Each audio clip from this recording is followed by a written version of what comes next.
Good morning, everybody. Mike's MMA Picks here with your Fight Morning Quick Card Breakdown show brought to you by BetDSI as well as MMA Oddsbreaker. We are here for UFC Vegas 55. Holly Holm against Caitlin Vieira in a bantamweight matchup with a lot of implications if you think about it. 11 fights on this card, 5 of which are currently favored to end inside the distance. We're going to start with the first fight of the night where we have Elise Reed taking on Sam Hughes. Both of these fighters have rebounded after horrific UFC debuts. Low-level women's mixed martial arts fight. Elise Reed is the more competent striker of the two. Seems to have better cardio. Seems to have a better head on her shoulder. Sam Hughes, the more competent grappler here, who is willing to throw caution to the wind. Bad look for Sam Hughes getting completely annihilated, and both of these fighters were completely annihilated in previous UFC fights. But Sam Hughes getting completely lit up and not wanting to be there against Tecia Torres was a little disturbing. In this specific spot, I think Elise Reed has the footwork and the power to cause Sam Hughes some problems here. Sam Hughes is going to have to be like a leech, and this is a very closely lined fight. I'm leaning ever so slightly to Elise Reed. I understand why folks would be getting on the bandwagon with Sam Hughes, considering the volatility of such a low-level mixed martial arts fight. It actually pains me to have this be the first fight of the night. Much better spots on this card, but we'll be picking Elise Reed here. Next up, we've got Chase Hooper taking on Felipe-Colares. Colares is a fighter who tends to overcommit on in situations, and he's taking on a Chase Hooper who he has some grappling, but there isn't much more to his game. So if Colares overcommits on his strikes, which he tends to do so in previous fights, he could put himself in harm's way here on the back. And Chase Hooper could find his way onto the back of Colares and end up grapevining him at some point. Colares, impressive fight against Gutierrez last time out, only 28 years old. And then you look at the other side of the fight here. Chase Hooper, only 22. He shouldn't be here, folks. He should be fighting for a regional promotion, gaining confidence. And Hooper has taken some big-time punishment in there early in his career. I know, everybody wants to be in the UFC, but you have to be ready for the UFC. I think Colares should be winning this fight until he ends up making a colossal bonehead error, and Hooper uses his opportunistic grappling to capitalize on it. I'll be picking the underdog Chase Hooper in this in this spot. Next up, we have an interesting bout where Jonathan Martinez comes back down to 135 pounds, where that's his natural weight class. He should be fighting down there, but he's taken a bunch of fights up at 145 pounds, and he's coming in at minus 270 betting favorite. Props to those who were able to lock Martinez in sub minus 200. Now this line's starting to widen a bit. I understand why, you have a fighter in Vince Morales who I mean, he looks the part. He's a tough guy, and the thing is, he's been brutalized by the same camp, um, Factory X and Martinez.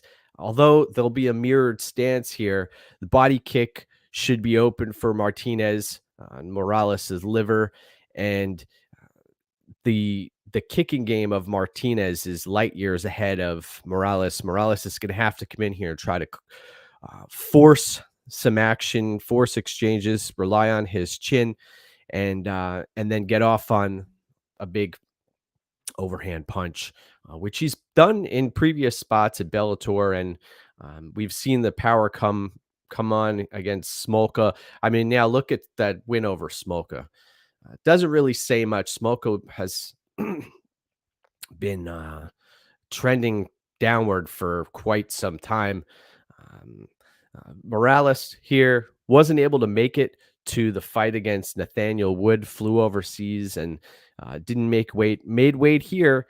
And I'm going to be picking Martinez in this spot.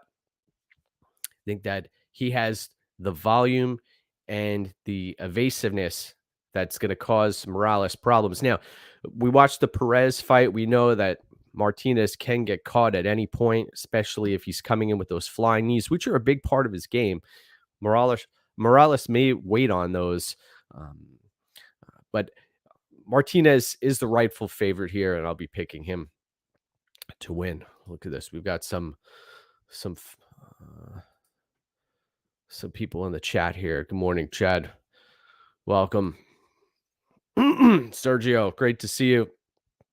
We are here on Fight Morning, ready to rumble, where we have another Morales coming up here, Omar Morales, who was 1-2 at featherweight and is coming back up to lightweight. He's fighting out of Sanford MMA, solid fighter, but he's getting up there in age. I believe 36 years old. Was blown out of the water against Jonathan Pierce last time out. Just the pace of Pierce killed Morales, drowned him, really. And taking on Uros Medic, who is sitting at plus 110. Medic fights out of a solid camp, also a very aggressive fighter.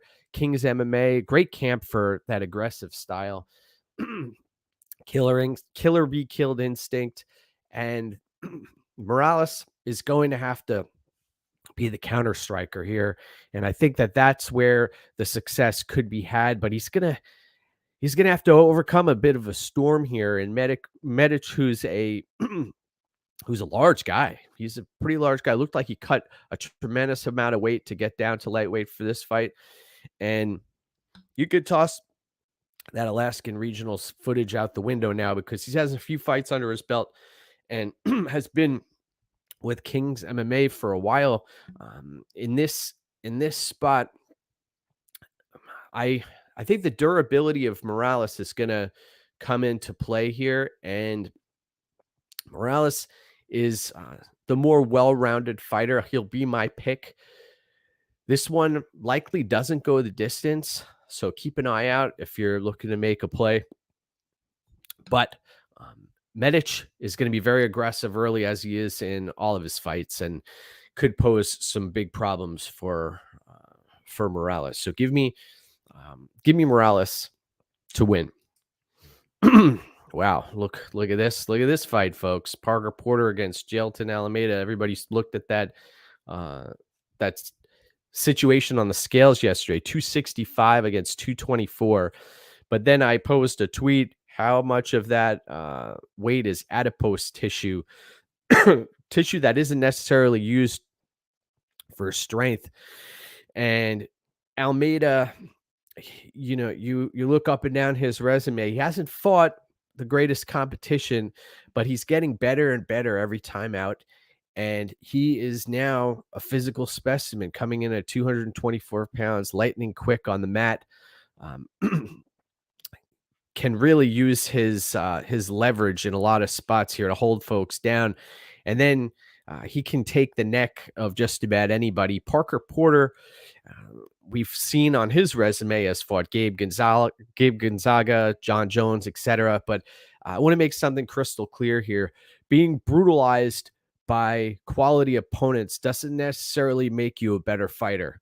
You look at people who fought legitimate competition, and if they're getting their asses kicked and they're not getting better, that doesn't translate to them being the better fighter if they're fighting somebody who's coming off of a few wins against regional tape. So as far as passing the eye test, Almeida definitely passes the eye test here. This fight, I don't see it going the distance. I don't recommend laying minus 260. I mean, minus 640. Gosh, minus 640 is a little extreme here for a heavyweight fight. We know there's some volatility there. Anybody's lights can get put out at any moment. But Almeida is the rightful favorite here. Should win this relatively early. And even if Parker Porter is able to extend Almeida, this is somebody who's, I believe, 37 years of age, taking the fight on short notice. And bottom line, I'll be picking Almeida here. I think that he gets this done and does so in spectacular fashion. Good morning. Good morning. Let's go. Let's go. All right. Let's see. Oh, look at this. Blake. Oh, wow. Nice avatar there. Is that McLovin? Rounds 1, rounds 2. I see that being in play here. Next up, where we have somebody, Holm-Amedovski, who hasn't competed since 2019. Somebody who fights out of a decent camp. I believe he's been with Extreme Couture. In there with some solid bodies, but you look at the fight against Jocko, and there have been others where this is a fighter who relies on big power, and he's in an interesting spot here against Joseph Holmes, who's going to be the much larger fighter with the much better ground game, and somebody who is still very, very raw in his mid-20s. I believe he went 7-0 as an amateur, but you watched his professional footage, and the guy seems very, very raw out there. He's got length, he's got height, he's got some leg kicks, and on the ground, he can take your back. He could use his length on the mat.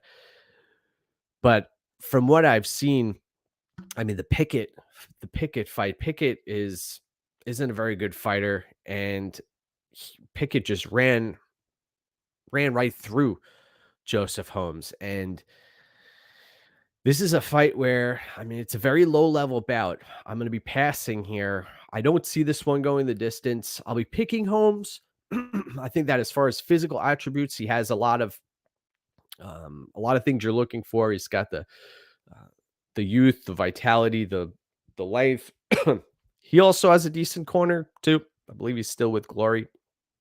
I'll be picking Holmes in this spot, but I'm not going out of my way to play either of these money lines. I want to thank everybody for their patience here today as battling through this one fight at a time, folks. That's how I look at it. Let's continue this journey where we've got Eric Anders coming in, fight ready, plus 165. Looked like he cut a lot of weight to get down to 185, taking on Jun Young Park. Jun Young Park gave Gregory Rodriguez all he could handle in their fight. And you watch that back.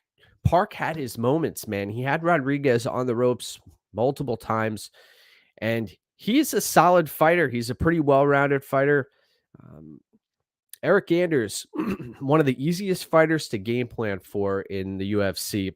I was at Eric Anders' UFC debut, and he can throw straight punches down the pike.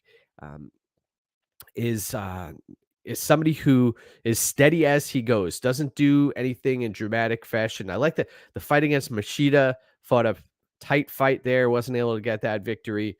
The Thiago Santos fight, if you want to watch a fight where somebody lays it all in the octagon, Eric Anders was one of those fighters who that fight was up at light heavyweight. In this spot, though, I think that the well-roundedness of Jun Young Park down the stretch is going to be the difference maker here. Eric Anders is is not very well rounded as far as being a threat in one specific area. I think Park's going to be able to evade the straight punches. The volume isn't going to be a real issue, and Park should be the fighter who ends up pulling away here for a decision victory. I'll be picking Junyoung Park to win via decision. Looks like we've got another Anders with fight ready now. Does that matter? Yeah. Well, he's fought a few camps with fight ready, and he's a solid fighter. I don't think it's going to make a big difference in this spot. I don't think that he's going to be able to put on volume that's going to cause Park some problems. And Park is a pretty savvy when it comes to head movement. I know he's coming off of the finish loss to Rodriguez. So, all right. Next up, where we have Polyana Viana taking on Tabitha Ricci. This is a quasi people's main event, so to speak. You watch the footage here, and Viana, there have been some fights where she's fallen on her face, where she's dropped the ball big time against lesser opponents. Hannah Cyphers, Macedo. There have been other situations, but you also look at Tabitha Ricci, and this is somebody who's coming in with some steam here. She's a very undersized fighter for this division, and there isn't lower she can go in this promotion. So it's interesting. Ricci's been bet all the way to -130, Viana +100 in this spot. Viana is more dangerous submission artist as far as I'm concerned here. She also is able to escape some positions where other fighters get stuck on the bottom. She's able to throw up submissions that are a legitimate threat.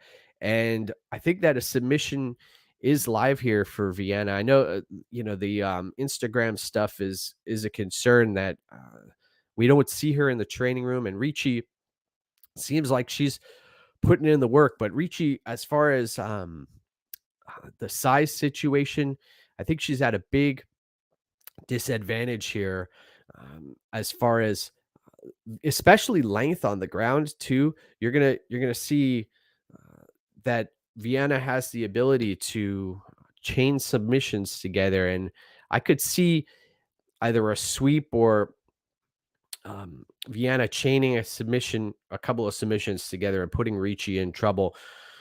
I'm leaning towards the underdog here in Viana. I'm going to be picking her. I don't see Ricci being as much of a threat. That's how I see this fight playing out. I don't see her posing a threat on the feet. She's not a power puncher. She's not somebody who's going to put Viana in a lot of trouble here. I mean, Hannah Cyphers, say what you want about her. She threw bombs. Ricci does not do that. I'll be picking Viana.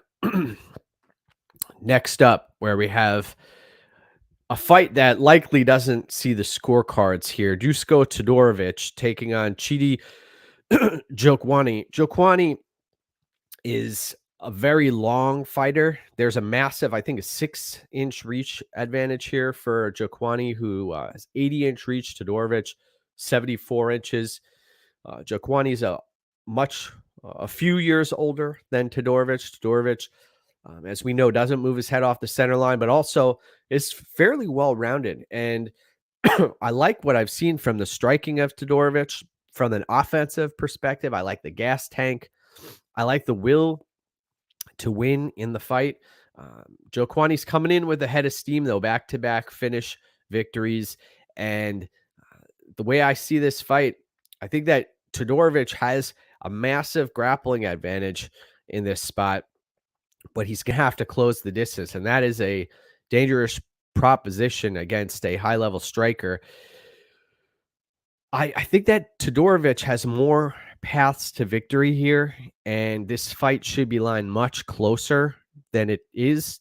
I'll be picking Todorovic to win, but I don't think this one goes to the scorecards. In fact, at -200-ish, fight doesn't go the distance seems like a solid play if you're looking at that. I'll be picking Todorovic in that matchup. Now, co-main event of the evening, where we have Michel Pereira taking on Santiago Ponzinibbio. Ponzinibbio coming in as a plus 110 underdog, coming off of the loss to Jeff Neal. And then he had a fight against Miguel Baeza where he was losing that fight early and then found his groove and started to light Baeza up. Michel Pereira doesn't like to sit in the pocket for long periods of time exchanging. He likes to use his unpredictability to get in and get out. I tweeted this earlier in the week that Pereira is could be undefeated in his UFC career. The losses to Tristan Connolly and Diego Sanchez, if he minded his P's and Q's, he would have been undefeated headed into this fight. And then what kind of line would we have here, though? Pereira is a showman at heart, and that's somebody he'll always be. You watch the weigh-ins. Pereira, the much larger fighter, it's interesting. It says 6'1" to 6 foot in the tail of the tape, but Pereira looks like he has about 2.5 inches, maybe 3 inches on Ponzinibbio. He's the much younger fighter. Ponzinibbio looks to get off on volume and leg kicks and stalking his opponent. But if he does that, he's got to be careful. Pereira is a power puncher and has a ground game as well. Did this camp in Belém, back in his home country of Brazil. There is the DUI. I saw something about that recently, so he's got that hovering over him right now. But I believe Pereira is the rightful favorite here. Ponzinibbio is going to have to take some to give some, and I don't think it's going to be as easy as Ponzinibbio thinks it may be. He's strutting around like he's got a lot of confidence. And Pereira, he's going to pack on a lot of weight after this weigh-in, and I think that he takes this fight. The thing about Pereira, though, he tends to slow down late in fights, and he doesn't like to. I know he's got a decent chin, but he doesn't like to be hit and doesn't like to stick in the pocket for extended periods of time. So something to look out for. Ponzinibbio is going to try to have to hunt him down. I'll be picking Pereira to win. Before we get to the main event, let's take a look at these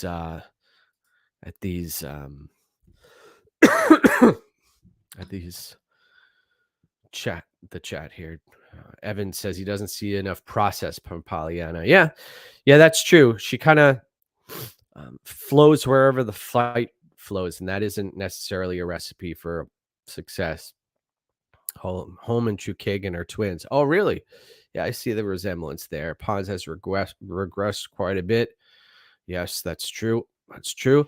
Now, folks, let's head to the main event of the evening. This is a case where we have a 40-year-old Holly Holm coming in as a minus 250 betting favorite against Caitlin Vieira, who's coming in at plus 200. Win over a five-round decision victory over Miesha Tate.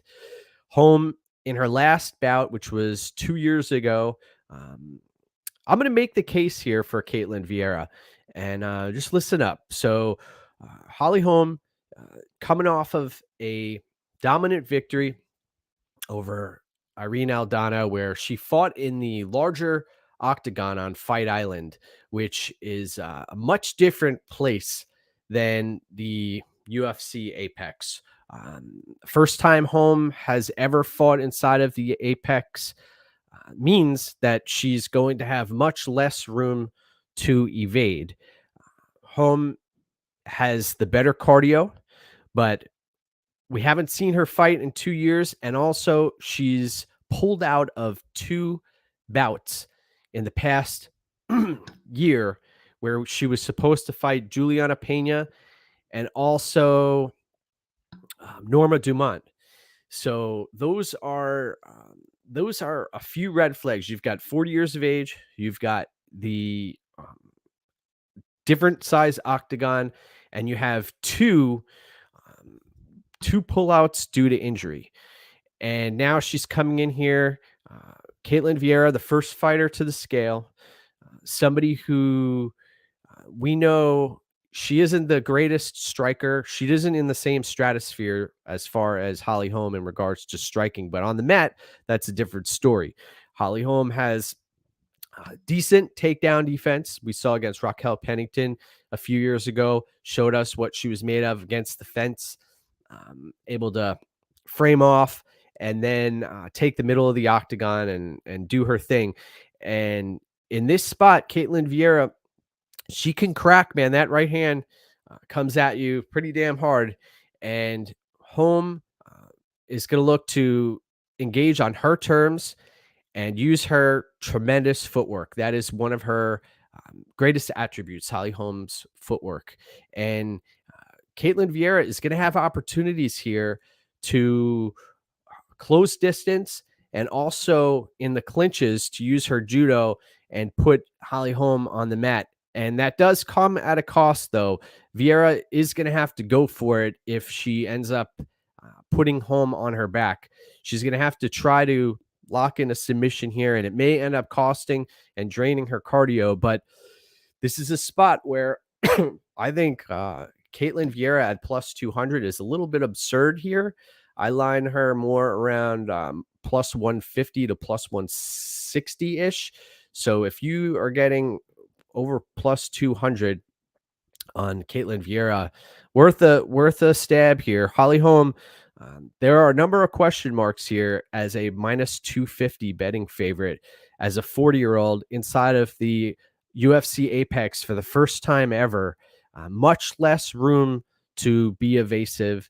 And I'm going to come out and pick Caitlin Vieira here. I think that she is going to be in this fight. It may end up being the case where her footwork, Vieira, we know she's a plotter. She doesn't necessarily, she's not known for her footwork. She doesn't have great footwork.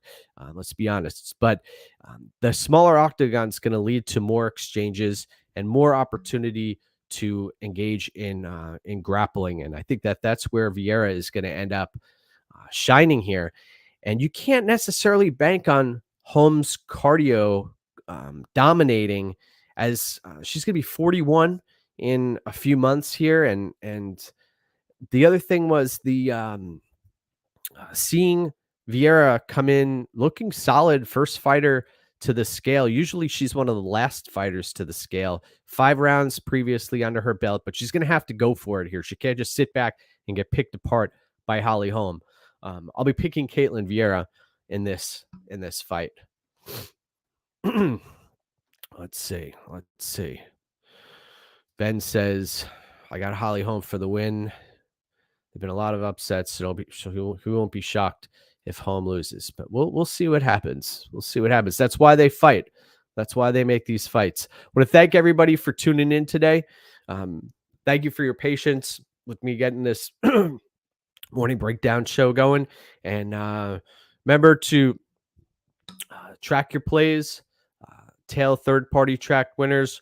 Look into the betting records of the folks who you listen to, and go get what's yours. Cheers, and let's go kick some ass today, my friends. Let's do this.